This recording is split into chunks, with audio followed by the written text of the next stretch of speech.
বন্ধন news, খবরের বন্ধন। শুরু করছি আজকের খবর। কবে অন্নপ্রাশন হবে ডেট সে ফিক্স করে দিয়েছে, কবে ছেলের বিয়ে হবে সে ফিক্স করে দিয়েছে।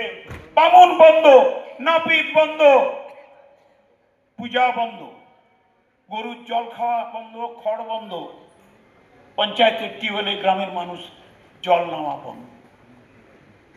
সিপিএম এগিয়ে চলেছে জোড়া বলদের জেলা বাঁকুড়া থেকে পুরুলিয়া, পুরুলিয়া থেকে মেদিনীপুর, অবিভক্ত হুগলি, একের পর এক জেলাকে লাল পতাকা পুঁতে মানুষকে মাথা নিচু করে সারেন্ডার করিয়ে সিপিএম করিয়েছে। আর মেয়ে তার বরকে নিয়ে মধ্যপ্রদেশ উড়িষ্যায় চাকরি করতে চলে গেছে, বুড়ো বুড়ি খেতে পারছে। This replica of the social alteration of the economic and psychological background আমাদের আঘাত করছে তারা ভারতবর্ষে বাংলায়। এটা কি কোনো সরকার বদলাতে পারবে না? মানসিকতা, চেতনা, শ্রদ্ধা, গুরুজনদের প্রতি মাথা নিচু করে প্রণাম করা, এবং সেই কাজটা দিব। 86% চলে গেছে পদ্ম ফুলের চাষি হয়ে এই বাংলায়, এই মেদিনীপুরে। কেশপুর 460টা খুন, জামবনি 376টা খুন।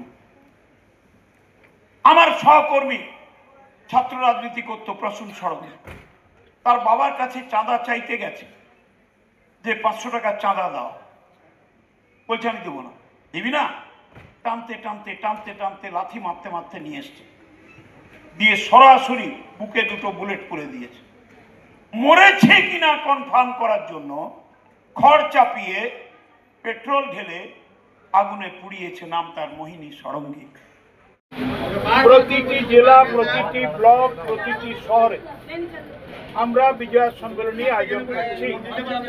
আজ নির্মাল্য খুব ভালোভাবে জেলা যুব তৃণমূল কংগ্রেসের প্রিয় সভাপতি, তার যুব বন্ধুদের, যুব সভাপতিদের নিয়ে, বৃদ্ধজনদের নিয়ে সম্মানীয় মানুষদের বরণ এবং বিজয় সম্মেলনীতে তাদের শ্রদ্ধাঞ্জলি জ্ঞাপন করেছেন। এটা খুব ভালো উদ্যোগ। সবাই আমরা উপস্থিত হয়েছি এবং সেখানে আমি বলার চেষ্টা করেছি মেদিনীপুরের ইতিহাসটা জানো, নিজের ব্লকের ইতিহাস জানো, স্বাধীনতা সংগ্রামের ইতিহাস জানো, তাহলেই দেখবে উদ্দীপনা আসবে যুব মনে। ছাত্র যুবকে এক করে রাস্তায় নামো।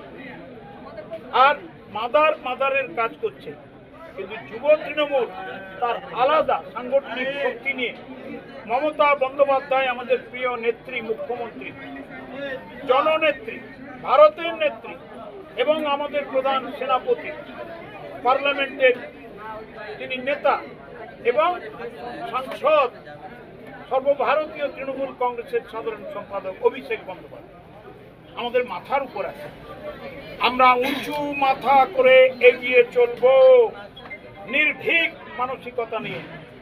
একদিকে সিপিএম এর বিচারিতা, ওরা আর কমিউনিস্ট পার্টিটাকে নেই, আরেকদিকে বিজেপির তাণ্ডব, বিভেদকামী রাজনীতি, মানুষের কল্যাণ না করা, বাংলাকে চুষে খাওয়া, বাংলাকে বিভেদমূলক শক্তির শিকার করা, ভোটার লিস্টে এসআইআর এর নাম করে কেটে দেওয়া নাম, বিহার তার প্রমাণ, বাংলা এখন থাবা বসাতে। এই সবের বিরুদ্ধে আমাদের লড়তে হবে। মানুষকে বলতে হবে 1,94,000 কোটি টাকা বিজেপির কেন্দ্রীয় সরকার দেয়নি, কিন্তু মমতা ব্যানার্জি থেমে নেই। 12,36,000 গরিব মানুষের বাড়ি দিয়েছেন, আরো 16 লক্ষ মানুষের বাড়ি দেবেন, 12,000 কিলোমিটার গ্রামীণ রাস্তা করে দিয়েছেন। পানীয় জলের টাকা 24 সালের আগস্ট থেকে দিল্লি দেয়নি, তিনি কাজ চালিয়ে যাচ্ছেন। বিদ্যুতের টাকা বন্ধ, কাজ চলছে। অঙ্গনওয়াড়ির টাকা কেটে দিয়েছে, শিক্ষার টাকা কেটে দিয়েছে। একটা ভয়ঙ্কর পরিস্থিতি তৈরি করে ওরা ভেবেছে মমতা ব্যানার্জিকে অর্থনৈতিকভাবে অবরোধ করে বাংলার মানুষের গলা টিপে বাংলা ভাষায় যারা কথা বলে বাংলার গান গায় তাদের বিভিন্ন রাজ্যে বিজেপি শাসিত রাজ্যে অত্যাচার করে ভয় দেখিয়ে নাম কেটে ভোটার লিস্টের বাংলাকে দখল করবে। সে গুড়ে বালি আবার মমতার ঝড়, আবার অভিষেকের ঝড়। বাংলা তার মেয়েকেই চায় মমতা ব্যানার্জিকে, বাংলা তার সেনাপতিকে চায় অভিষেক ব্যানার্জি। ইতিহাসের পাঠ নিতে ইতিহাসের পাঠ নিতে রীতিমতো দেখা গেল আপনাকে। পাশাপাশি রানী শিরোমণিকে পাঠ্যসূচিতে ঢোকানোর জন্য রানী শিরোমণিকে ইতিহাসের পাঠ্যসূচিতে ঢোকানোর জন্য বললেন। আমি অনুরোধ করলাম শিক্ষামন্ত্রী, রানী শিরোমণি should come in the pages of history. It should be the subject of education in the appropriate classes. সঠিক সঠিক ক্লাসে রানী শিরোমণির আত্মবলিদান সংগ্রামকে, প্রথম জুয়ার বিদ্রোহকে ইতিহাসের পাতায় পাঠ্য হিসাবে যুক্ত করা উচিত। এটাই আমার আবেদন শিক্ষামন্ত্রীর। দুর্গাপুর নিয়ে কি বলেন? দুর্গাপুরে তো আমরা 6টাকে ধরে ফেলেছি। আমি পুলিশকে ধন্যবাদ জানাই, পুলিশ কমিশনারের সমেত mister Chowdhury police commissioner, Asansol Durgapur commissionerate এবং তার সহকর্মীরা। মুখ্যমন্ত্রী কড়া নির্দেশ দিয়েছেন জিরো টলারেন্স, অভিষেক ব্যানার্জি কড়া নির্দেশ দিয়েছেন জিরো টলারেন্স। 6টা মক্কেলকে পাকড়াও করে অ্যারেস্ট করেছি। বিজেপি যেটা বলছে এখনই শেষ করে দাও, দণ্ডবন্ধ করে দাও। আইনের ভারতবর্ষে, আইনের বাংলায় অ্যারেস্টের পর বিচারের জন্য তো অপেক্ষা করতে হবে। সিপিএম এর খুনের ঘটনায়, সিপিএম এর যে খুনের ঘটনা নিয়ে আপনি সরব হলেন, বলপাইয়ের একটা খুনের ঘটনায় আপনার নাম জড়িয়েছিল, এ ব্যাপারে আপনার প্রতিক্রিয়া? বলপাই সবঙ্গের বাড়ি করবে তা আপনি সবঙ্গের আগে ভূগোলটা ছিলুন, তারপর কথা বলুন। কম খরচে বিশ্বমানের আধুনিক চিকিৎসার হুগলির মিডল্যান্ড নার্সিংহোমে বাংলার বিশিষ্ট চিকিৎসকরা এই নার্সিংহোমে রোগীদের চিকিৎসা করেন। জটিল রোগের চিকিৎসার জন্য রোগীদের আর দক্ষিণ ভারত যাওয়ার দরকার নেই। হুগলির মিডল্যান্ড নার্সিংহোমে পাওয়া যাবে বিশ্বমানের আধুনিক চিকিৎসা পরিষেবা। এখানে প্রসূতি, মা ও সদ্যজাত শিশুদের বিশ্বমানের আধুনিক চিকিৎসা পদ্ধতিতে চিকিৎসা করে থাকেন গাইনো ও শিশু চিকিৎসকরা। দুপুর 12টা হোক বা রাত্রির 12টা, রোগীদের জন্য 24 ঘন্টা চিকিৎসা পরিষেবা বজায় রেখেছে হুগলির মিডল্যান্ড নার্সিং হোম। আমি ডক্টর মানস ঘোষ, আমি মিডল্যান্ড নার্সিংহোমের মেডিকেল ডিরেক্টর। বিশেষত্ব বলতে যেটা আপনি বললেন, একটা হচ্ছে এনআইসিইউ, নিউনেটাল কেয়ার ইউনিট। আমি বলতে পারি এটা আমাদের আশেপাশে হুগলি জেলায় নেই।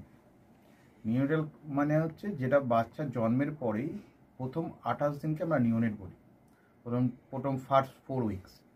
তো এই সময়ে বাচ্চাদের সমস্ত রকমের চিকিৎসায় বলুন বা তাদের দেহের গঠন বলুন বা তাদের রোগগুলোই বলুন, সেগুলো সবগুলো অন্যান্য বাচ্চা মানে তার থেকে বড় বাচ্চার থেকে কিন্তু অনেকটাই আলাদা। এবং এই ক্ষেত্রে বাচ্চাদের বাচ্চারা খুব সেন্সিটিভ হয়, বাচ্চাদের রোগ প্রতিরোধ ক্ষমতাও অনেক সময় কম থাকে এবং এগুলোর জন্য স্পেশাল কেয়ার লাগে নিউনেট, এবং তাদের পুরো চিকিৎসা পার্টটা একটা আলাদাভাবে তৈরি হয় প্রথম 28 দিনের জন্য। আমরা এখানে চুঁচুড়া, বিশেষ করে চুঁচুড়া এবং হুগলিবাসীর জন্য এই জিনিসটা আমরা আনতে পেরেছি, যেখানে আমাদের বাচ্চাদের এই নিউনেটদের ক্রিটিক্যাল খুব খারাপভাবে যে নিউনেটগুলো জন্মেছে বা যারা জন্মের পরে যারা হাঁপাচ্ছে বা যারা মেকোনিয়াম খেয়ে ফেলেছেন বা যাদের কোনো জন্মের পরে কোনো রকমের শ্বাসকষ্ট বলুন বা কোনো রকমের অসুবিধে হয়েছে বা জন্ডিস ধরা পড়েছে বা অন্য কোনো কমপ্লিকেশান হয়েছে, সেই ধরনের বাচ্চাদের চিকিৎসা করার জন্য উপযুক্ত ব্যবস্থা আমরা এখানে করতে পেরেছি। তার ভিতরে আমরা বলতে পারি আমাদের এখানে ওয়ার্মার আছে সাফিসিয়েন্ট, আমাদের এখানে 6টা বেডের জন্য ওয়ার্মার আছে এবং আমাদের এখানে phototherapy bilayer double surface phototherapy আছে যাদের কনজেনিটাল বা যাদের জন্ডিস ধরা পড়েছে তাদের জন্যে, এবং বাচ্চাদের ভেন্টিলেটার আছে আমাদের একদম নিওনেটদের জন্য। এই ভেন্টিলেটার সাধারণভাবে সব জায়গায় পাবেন না, এবং বাচ্চাদের বাবেল সিপ্যাপ যেটা একটা স্পেশালাইজ মেশিন, বাচ্চাদের যেহেতু ভেন্টিলেটার খুব বেশি লাগে না কিন্তু বাবেল সিপ্যাপ বলে একটা জিনিস খুব বেশি লাগে, তাদের অক্সিজেনের পরিমাণ কমে গেলে, তাদের শ্বাসকষ্ট হলে, সেটাও আমাদের এখানে আছে। এবং আমি কিছুদিন আগে আমাদের একটি বাচ্চা এখানে ভর্তি হয়েছিলেন যার শ্বাসকষ্ট হতে শুরু করেছিল জন্মের 6 ঘন্টা পর থেকে, এবং সুন্দরভাবে তাকে আমরা এখানে চিকিৎসা দিয়েছি। আমাদের এখানে 2জন খুব ইয়ং এনথুজিয়াস্টিক পেডিয়াট্রিশিয়ান আছেন, ডক্টর মৈত্র এবং ডক্টর ঘোষ। তো তারা তাদের দুজনের আন্ডারেই বাচ্চা ভর্তি ছিলেন। অন্য পেডিয়াট্রিশিয়ানরাও আসেন, বাট এনারা আমাদের এখানে সবসময়ই থাকেন মোটামুটি একটা স্তম্ভের মতো আমাদের নিউনেটাল কেয়ার ইউনিটের জন্য। এবং বাচ্চাটি এই মুহূর্তে খুবই ভালো আছে, তাকে আমরা ডিসচার্জ করেছি। এটা কি প্রিম্যাচিওর বেবিদের ক্ষেত্রে এটা বেশি প্রয়োজন হয়? ভীষণভাবে প্রিম্যাচিওর বেবি যারা একটু আগে জন্মেছেন বা যাদের ওয়েট কম হয়েছে, এবং অনেক সময় মায়ের বা ওয়েট অনেক সময় বেশি ওয়েট হলেও যে সেটা ভালো সেরকম নাও হতে পারে, যেমন ডায়াবেটিসের ক্ষেত্রে হতে পারে, বা অনেক সময় বাচ্চাদের বারবার জন্মানোর পর সুগার ফল করছে, এটাও আমরা দেখি। অনেকগুলো কারণে যেগুলো জন্মের পরেই যে সমস্ত সমস্যাগুলো হয় সেগুলোর জন্য এরকম স্পেশালাইজড ইউনিট দরকার হয়, নিউনেটাল কেয়ার ইউনিট, এবং সেটা আমরা এখানে করতে পেরেছি। প্রথম কথা হচ্ছে জীবনের দাম সব থেকে বেশি, ঠিক আছে, এবং যে মা 10 মাস তার বাচ্চাটাকে গর্ভে ধারণ করেছেন তার জন্য সারা পৃথিবীর সব থেকে মূল্যবান জিনিস বা সেই বাবাটির জন্য কিন্তু সেই শিশুটি। রিগার্ডিং কস্ট যদি বলেন, আমরা এমনিতে একটা মফস্বল এলাকাতে থাকি এবং আমাদের পুরো নার্সিংহোমটাই মফস্বল এলাকাতে। আমরা সেটার কথা মাথায় রেখেই আমাদের যে সমস্ত কস্টগুলো রেখেছি। এবং এই যেটা বললাম কয়েকদিন আগেই আমাদের একটি বাচ্চা যাকে হঠাৎ করে শিফট করতে হয়েছিল নিকুতে, সে চিকিৎসা পেয়ে গেল। তার বাবা মা দুজনেই খুব স্যাটিসফাইড। আমাদের যে ফেসবুক পেজ আছে, সেখানে আপনারা তাদের কথা শুনলে বুঝতে পারবেন। এবং কস্ট মানে যথেষ্ট রিজনেবল। আমি একেবারে কম বেশি এরকম বলবো না, আমি বলবো রিজনেবল। আমাদের মফস্বলের জন্য যেটা হওয়া উচিত সেই রকমই করা আছে।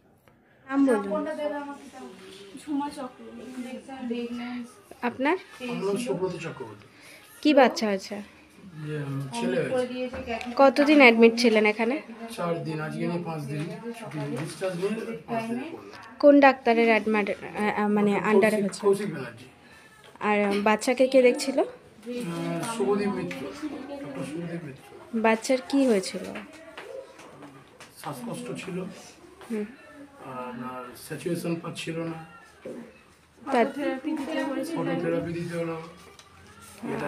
শ্বাসকষ্টের জন্য কি করতে হয়েছিল? ভেন্টিলেশন দিতে হয়েছিল। প্রথম সকাল থেকে তো এমনি নর্মাল অক্সিজেন চলছিল, রাতের দিক থেকে আবার ভেন্টিলেশন দিতে হয়েছিল। এখন কেমন আছে বাচ্চা? এখন ভালো আছে, একদম সুস্থ। একদম। মা কেমন আছে? মা ভালো আছে। আচ্ছা, আজ বাড়ি যাচ্ছেন তো? হ্যাঁ। Thank you.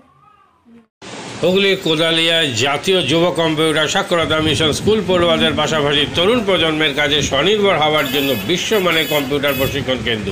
এখানে ক্লাস 3 থেকে ইঞ্জিনিয়ারিংয়ের কম্পিউটার কোর্স পর্যন্ত প্রশিক্ষণ দেওয়া হয়।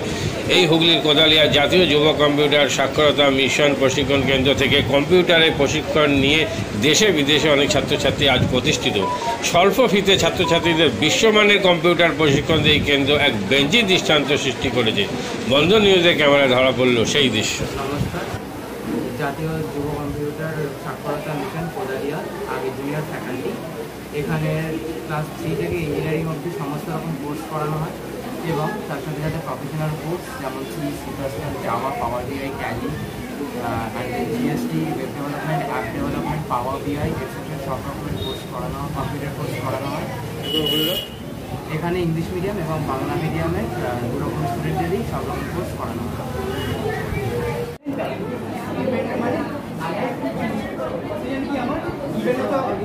সেকেন্ড কি আমার ট্যালেন্ট, রাইট? আমি এখানে কি করলাম, এই পার্টটা বার করছি কাকে?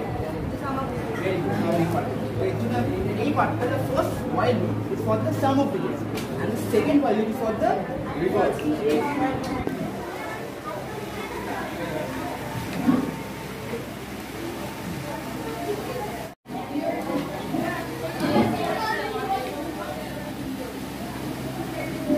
মাদকাসক্ত যুবকদের জীবনের মূল স্রোতে ফিরিয়ে আনছে চুঁচুড়া নবজীবন ফাউন্ডেশন।